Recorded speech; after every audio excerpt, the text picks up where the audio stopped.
बिस्मिल्लाहिर्रहमानिर्रहीम। अस्सलामुअलैकुम व्यूअर्स, कैसे हैं आप सब। उम्मीद करती हूँ आप ठीक होंगे। अल्हम्दुलिल्लाह मैं भी ठीक हूँ। आज मैं आपके साथ वाइट सॉस पास्ता की रेसिपी शेयर करने जा रही हूँ, जो कि बहुत ही टेस्टी बनता है।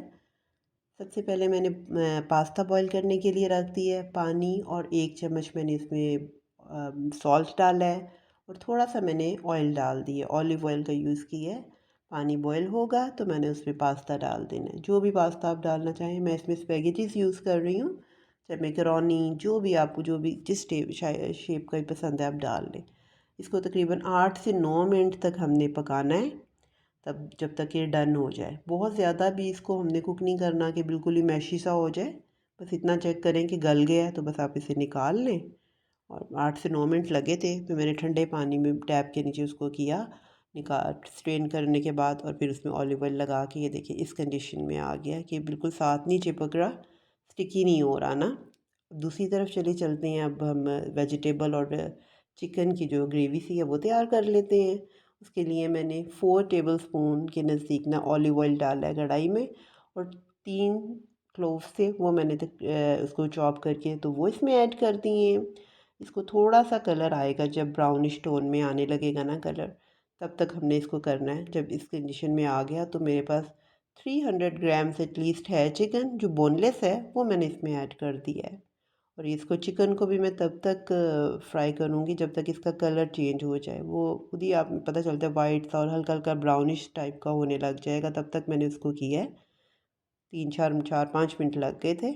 अब मैंने उसमें वेजिटेबल्स ऐड कर दी, जिसमें बंद गोभी है, गाजर, शिमला मिर्च, ये तीनों वेजिटेबल्स हैं। इस टाइम पे आप चाहे ग्रीन चिलीज भी डाल सकते हैं। अब चिली सॉस मैंने डाली है 2 टेबल स्पून, विनेगर भी 2 टेबल स्पून, और सोया सॉस भी मैं 2 टेबल स्पून ही यूज़ करूँगी। अगर आपको ज़्यादा स्पाइसी पसंद है तो आप इससे ज़्यादा कर लें, और अगर आप नॉर्मल आपको पसंद इससे भी कम पसंद है, बहुत लाइट पसंद है, तो आप इससे कम क्वांटिटी 1.5 टेबल स्पून रख लें।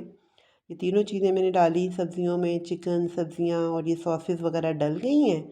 अब इनको मैं अच्छे से मिक्स कर लूँगी ताकि सारी चीज़ें आपस में मिक्सअप हो जाए ना। अब इस टाइम पे मैं सॉल्ट और पेपर डालूँगी इसमें। मैंने 1 टेबल स्पून के नज़दीक सॉल्ट डाला है, क्योंकि वह उसमें भी अब सॉल्ट डला हुआ है। पास्ता बॉईल करने में भी हमने डाला था। अब मैं इसमें जो पास्ता मैंने बॉईल करके रखा था वो इसमें ऐड कर दूँगी वेजिटेबल्स में। आप वेजिटेबल्स अगर नहीं भी डालना चाहते तो ऑप्शनल है, आप ना डालें। आप सिंपल, अगर आपके बच्चे नहीं खाते हैं तो आप सिंपल बस चिकन और ये सारी ग्रेवी सी तैयार कर लें। चलिए अब चलते हैं वाइट सॉस की तरफ। वाइट सॉस बनाने के लिए मैंने कढ़ाई में बटर डाला है, एटलीस्ट 20 ग्राम्स के नज़दीक है ये बटर। उस साथ मैंने ऑयल थोड़ा डाल दिया, ऑलिव ऑयल। इन दोनों चीज़ों को थोड़ा सा मेल्ट होने दिया, तो फिर 2 टेबल स्पून मैंने ऑल पर्पज़ फ्लोर यानी कि मैदे का इस्तेमाल किया है। इसको वाइट सॉस बनाने के लिए हम मैदा डालेंगे इसमें। ये इसकी ज़ाहिर है ये इसकी कंसिस्टेंसी के लिए हम डालते हैं, ताकि इसमें थिकनेस आ जाती है ग्रेवी में, जो हम सॉस बनाते हैं ना। अब मैं इसको थोड़ा सा करूँगी, इसका कलर चेंज होने तक इसको जब मैं हिलाऊँगी। ये बटर, ऑयल और मैदा है, इसको अच्छे से मैंने कर ली है। 2 3 मिनट, 3 4 मिनट लगे। बहुत लाइट, ज़रा तेज़ फ्लेम नहीं है मेरा, लो फ्लेम ही है इस टाइम पे। हाई फ्लेम नहीं मैंने रखा हुआ, इसलिए मुझे थोड़ा टाइम लग गया। और 600 मिलीलीटर्स मेरे पास दूध था, जिसको मैं आहिस्ता आहिस्ता डालना है। एकदम से मैंने सारा दूध नहीं डाल देना इसमें, क्योंकि उससे फिर लम्प्स से बन जाते हैं, जैसे गुठलियाँ गुठलियाँ बन जाती हैं, लम्प्स बन जाते हैं। थोड़ा थोड़ा डालूँगी और साथ साथ इसको स्टर करती जाऊँगी, ताकि इसकी जितनी कंसिस्टेंसी है ना वो रखनी है, वो उसके हिसाब से फिर मैं देख लूँगी। अब मैंने इसमें चीज़ ऐड करूँगी। चीज़ भी अकॉर्डिंगली है, अगर आप बहुत ज़्यादा चीज़ पसंद करते हैं तो आप ज़्यादा डाल लें। तो मैंने भी अपने हिसाब से डाल ली है, क्योंकि कई बच्चे ज़्यादा खाते हैं, कई घरों में पेशेंट्स हैं, जैसे हार्ट पेशेंट्स हैं, तो इस वजह से मैं थोड़ा इसकी क्वांटिटी नॉर्मल रखी है। अगर आप ज़्यादा चाहते हैं तो आप ज़्यादा डाल लें, क्योंकि हेल्थ से आगे तो और कोई चीज़ नहीं है ना, कि हम अपनी चीज़ों के टेस्ट लाने में हेल्थ ख़राब कर लें। अब मैंने सॉल्ट और ब्लैक पेपर और चिली फ्लेक्स जो है ना, वो भी डालनी है अकॉर्डिंगली। मैंने हाफ़ टी स्पून इस टाइम पे डाला है, क्योंकि सब्जियों वगैरह में भी, चिकन में भी नमक डला हुआ था, पास्ता बॉईल करने में भी डला था, इसलिए मैंने इधर इसकी क्वांटिटी थोड़ी स्किप की है।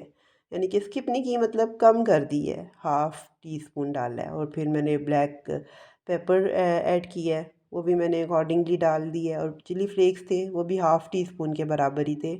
इन तीनों चीज़ों को मैं अच्छे से इसमें ग्रेवी में मिक्स करूँगी, इस सॉस में। हाँ, जब सारी चीज़ें अच्छे से मिक्स हो जाएंगी ना, तो फिर मैं इसके अंदर जो बाकी अब जो चीज़ें हैं मैं आपको बताती हूँ क्या डालना है। हाँ, अभी मैं इसकी कंसिस्टेंसी ठीक कर रही हूँ कि कितनी कंसिस्टेंसी मुझे चाहिए। थोड़ा सा ज़्यादा पानी, पतला पतला भी नहीं रखना कि वो बिल्कुल पानी सा हो। अब इस टाइम पे जो मैदा हमने डाला हुआ है ना, वो क्योंकि स्पीड स्लो है, हमारी फ्लेम कम है, तो ये थोड़ा सा टाइम लग रहा है इसको ग्रेवी को अपना थिक होने में। ये देखिए इस टाइम पे इस ग्रेवी इस कंडीशन में आप रख लें। बहुत ज़्यादा भी थिक करेंगे ना, तो वो फिर जब पास्ता डालेंगे अंदर, तो बिल्कुल ही वो उसके अंदर हो जाएगा, एब्जॉर्ब हो जाएगा। अब जो मैंने सारा वो तैयार करके सब्जियां और पास्ता तैयार करके रखा हुआ था, वो मैंने इसमें डाला और इसको अच्छे से मिक्स कर दूंगी, ताकि ये सारा मटेरियल जो है वो इसमें मिक्स हो जाए। जब सारी चीज़ें मिक्स हो जाएंगी, तो फिर मैं इसमें ऑरिगेनो भी है, वो हाफ़ टी स्पून के बराबर ऑरिगेनो भी इसमें यूज़ करूँगी, क्योंकि वो इटालियन चीज़ों में या पास्ता वगैरह में, पिज़्ज़ा में, ये तो उससे फ्लेवर आता है, तो वो भी मैं ऐड करूँगी। अगर आपको मेरी रेसिपीज़ पसंद आ रही हैं, तो आप मुझे ज़रूर फीडबैक दें, अपनी दुआओं में मुझे याद रखें। यूनिक ऐसे किचन को सब्सक्राइब करें, लाइक करें और शेयर करें। और अल्लाह हम सब पे अपनी रहमतों के साए रखे, हमें अपनी हिफ्ज़ अमान में रखे। आप भी ये रेसिपी ज़रूर ट्राई करें, अपने बच्चों को बना के दें, फैमिली को बना के दें। अगर रेसिपी पसंद आए तो ज़रूर शेयर करें। अल्लाह हाफिज़।